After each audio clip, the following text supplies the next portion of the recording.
नमस्कार मंडळी. गुरुपौर्णिमेच्या आपल्या सगळ्यांना खूप खूप शुभेच्छा.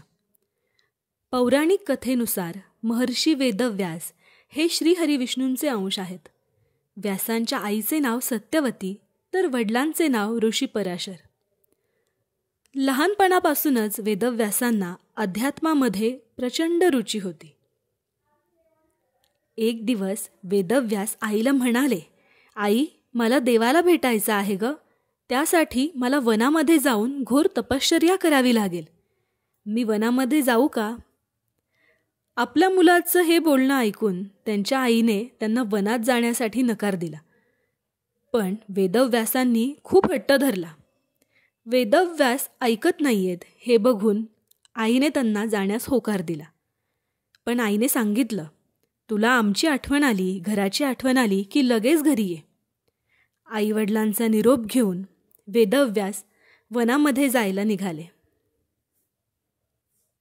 वनामध्ये जाऊन वेदव्यासांनी खूप उपासना केली, घोर तपश्चर्या केली, भगवंतांना प्रसन्न करून घेतले. देवाच्या आशीर्वादाने त्यांना संस्कृत भाषेचं संपूर्ण ज्ञान प्राप्त झालं. यानंतर त्यांनी 4ही वेद, महाभारत, 18 पुराणे, ब्रह्मसूत्र आदींची रचना केली. वेदांचं ज्ञान सर्वप्रथम लोकांपर्यंत पोहोचवल्यामुळे त्यांना प्रथम गुरुचा मान दिला जातो.